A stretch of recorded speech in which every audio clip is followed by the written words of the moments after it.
What's going on, everybody? That was not very fun. The Vikings fall to the tune of 40-3 as we're watching it. We're starting this postcast a little bit early. I am Luke Braun. Welcome to the Locked On Vikings postcast here with Sam Ekstrom here on the Locked On Minnesota Sports YouTube page as the Vikings are driving down to try to make it just a little less embarrassing. Sam, how you doing, man? 58, Minnesota 183. Well, I have to apologize. The press box announcer is not aware that there are box scores available online, so he's reading it right now for all of us to hear. That's the beauty of a live broadcast. That's all right. We'll power through. All the regression happened at once, and this was really great for I think me more than regression happened. because I was able to focus in the fourth quarter on emailing people to get Christmas card addresses and do other useful things with my life.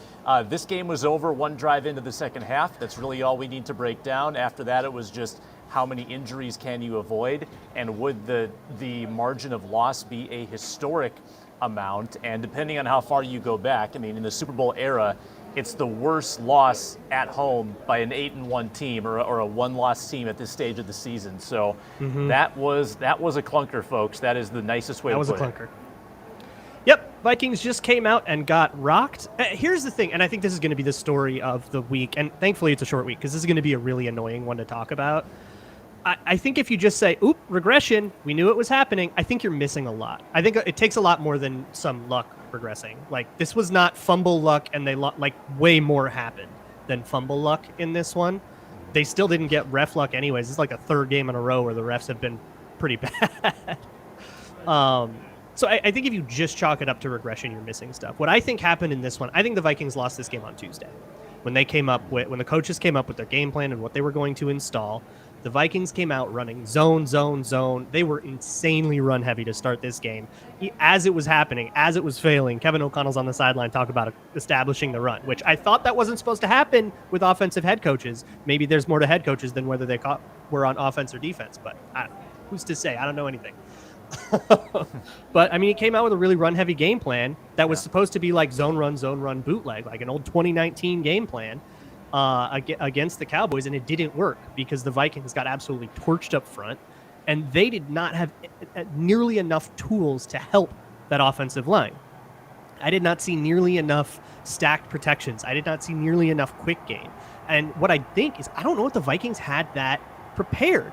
I don't know if they had it ready to go to a quick game, to go to a backup plan. I think they came out and said, this team is a bad run defense. These Cowboys have been giving up a ton of space in the run. I think we're going to be able to run it down their throat and kill them with play action over the top. And then that didn't happen, and they didn't have a backup plan. And I think that's a mistake you made on Tuesday that makes you lose the game on Sunday. They were losing this game 100 times out of 100 if that's the game plan they went in with.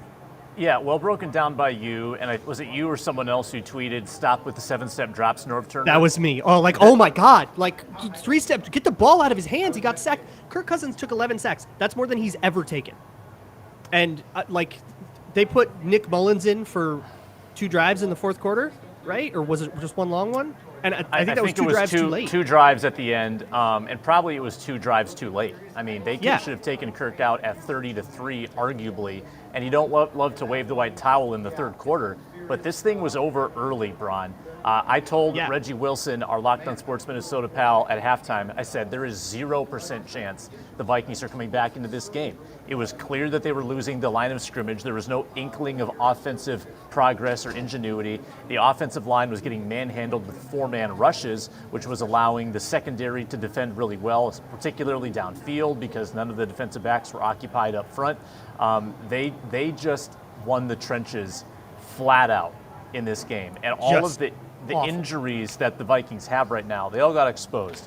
Christian Darrisaw, who would kind of raise our eyebrow when he was able to come off the protocol so quickly, and then to see him back on the protocol, that's negative. I'm sure we'll ask KLC about that after the game, but his replacement gets exposed. The loss of Dalvin Tomlinson for a third week, that obviously got exposed with Zeke and mainly Pollard, who is a beast, by the way. That was one of my players to watch going in, and he lived up. He's really, really good. And then, of course, Dantzler being out again and out for an extended time. They picked on Andrew Booth, and the Vikings paid for it. So you experienced today, I think, the lack of depth that this team has, and they're trying to fight through that really for the first time. Yeah, and Christian Darrisaw is a huge. You don't just replace Christian Darrisaw, right? Like, he is such a huge part of the way the Vikings set their protections, that they can basically split him out on his own island and have everybody else more compact, which helps everybody else. So when he goes out, you're either putting the entire world on Blake Brandel's shoulders, or now players like Bradbury, like Ezra Cleveland, who also left the game, so Austin Schlottman, Ed Ingram have to put more on their shoulders, and they haven't been able to do that. He's like one of those linchpin players that, you lose Ezra Cleveland, maybe you can get a backup Chris Reed to go do that thing. Lose Ed Ingram, shoot, maybe Chris Reed is better. Lose Christian Darrisaw, it'd be like losing Justin Jefferson. Like, the offense just isn't going to be the same. So I don't blame them too much for not having like a backup Christian Darrisaw just like lying around. But I do think that the Booth thing is awful. But again, you're down to the third string guy. I don't know why Chris Boyd never got in the game. Yeah. I think Chris Boyd in his relief duty in the last 2 years has been way better than what that was. So I don't know what the deal is with that, or I don't know why Duke Shelley never saw the field after his big play last week. They just went with Booth kind of the whole game, and he got exposed, and they kind of got the game they deserved for that. It just felt like the Vikings thought that they were going to walk in and have, like, here's the answer to this, and they just had no backup plans, or worse, they refused to go to them. Yeah, I saw the angle played up about the Vikings coming off an emotionally exhausting game that went to overtime on the road, but that also applies to Dallas. So you can't say that the Vikings were the more exhausted team necessarily. I know they ran more plays than Dallas did, but that's kind of a negligible stat to go there. So Dallas had every reason to be exhausted too, and they also had to travel again. So they arguably had more excuse to be flat in this game. Never thought I would say this, but Mike McCarthy outcoaches KOC. Mike for sure. McCarthy, often viewed as a liability, phenomenal job. And your biggest fear comes true in the third play of the game.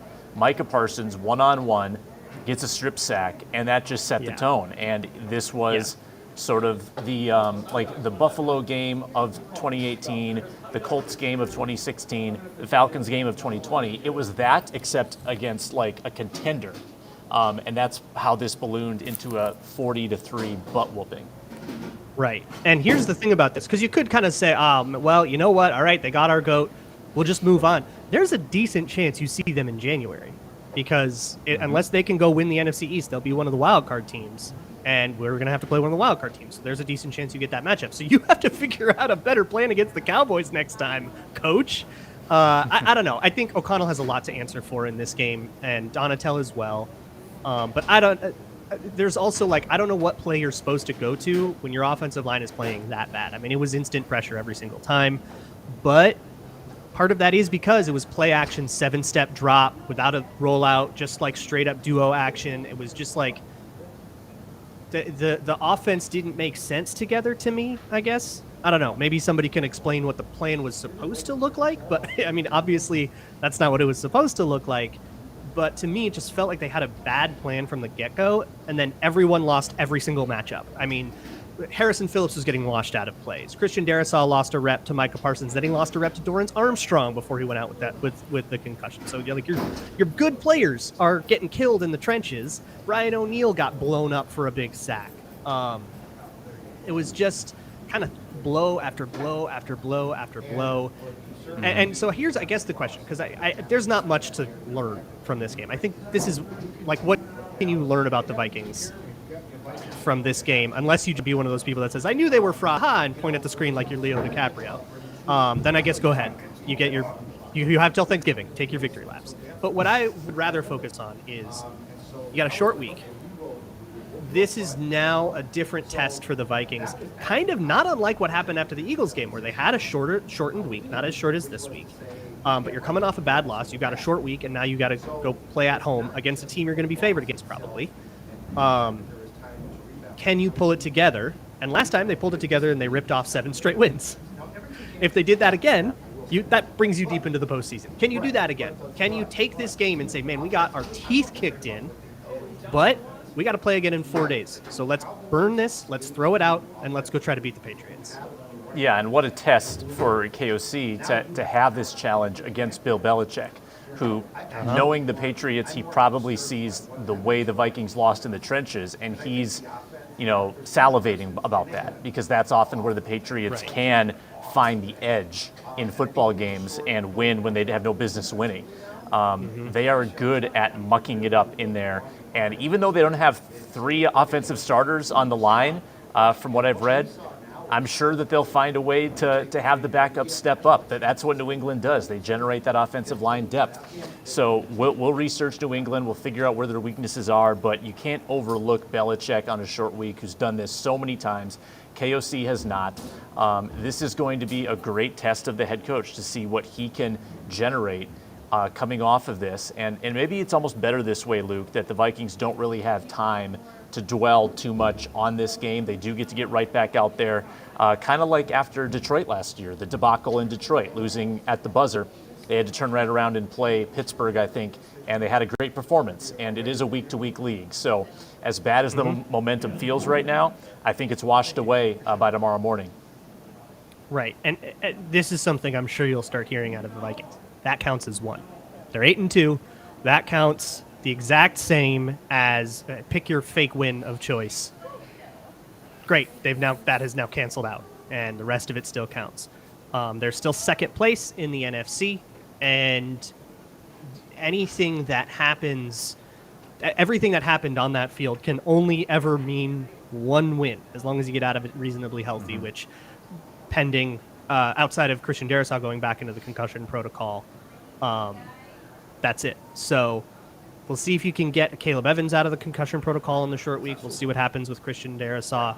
I don't know. Is there any other major takeaway? I just saw a funny stat. The Vikings are currently 8-2 with a negative point differential. Yeah. So is there anything else you can take away from this one? Not really. I mean, we don't have that much to go off of because, like I said, at 30-3, I think this was over. I think the run defense was a real concern today, and Buffalo, didn't really have a robust enough run game to make them pay. But early in that game, it seemed like that was also going the wrong way until they moved off of what was working. Buffalo made a really weird decision in the run, and I was like, "There's a big run problem here." And Buffalo just kind of stopped punishing it. I don't know. They just, I think, outthought themselves a little bit, and Dallas came in and killed it. Yeah, so there's definitely an issue there.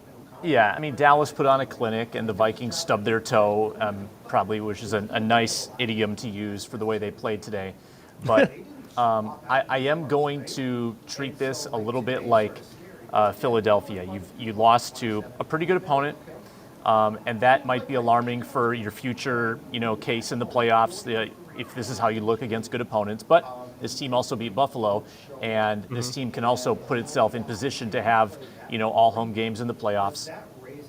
I think that losing your home edge, though, today is a little concerning, because this was an undefeated team at home, and then to look the way they did in their building, now you lose a little bit of that competitive arrogance when you're in this building. But I think a lot of these feelings can be righted if you beat New England and then you're 9-2. Remember, this team was playing with a lot of house money after Buffalo, and they still are. And I think that's where I take this. In the event that you have to play Dallas again, which is very much in the cards, you're not going to lose to them by 37 again. And as much, Dallas was absolutely 37 points better than the Vikings today, right? They were that much better. I don't think that they will be 37 points every single time. I don't think the Dallas Cowboys in perpetuity are a team that is 37 points better than the Vikings. I think the Vikings made a bunch of really big mistakes, and Dallas did a good job to punish them to generate this blowout. But what I don't want to start hearing, and I know I don't want to start hearing people say, "See, that is who I knew the Vikings were," and that is the It would be just as irresponsible to say that as it would to look at the one-score game against the Bears and say, "See, I knew that they were winner." To overreact to one game that much, or to look at just the Packers game and see, they're an elite team because they beat the Packers that bad. No, that would be super irresponsible. It would be irresponsible to overreact to this one as well. It's all part of a greater whole, and I still think the Vikings are much more the team we saw over the last 7 weeks than they were this team. I think they just came out with a bad plan, and they should have had a backup plan, and that's on the coach. And credit to Dallas for being able to punish it all day. This postcast, of course, is brought to you by Bet Online. Bet Online is your one-stop shop for all things sports betting. They were apparently right to favor the Cowboys. There's a lot of bluster made out about why the Cowboys were favored. Turns out, not by enough. But, of course, we can look at all of the lines going into Thanksgiving. They usually have some pretty cool Thanksgiving promos as well to have over the last couple of years. So make sure you go check out betonline.net where the game starts. For Sam Ekstrom, I am Luke Braun here on Locked On Vikings POSTCAST. And, of course, you will be able to find us on the Minnesota Football Party on Monday morning here on Locked On Sports Minnesota. And if you're listening to this on the Locked On Vikings podcast feed, have a show out Monday morning as well. So we'll talk to you then.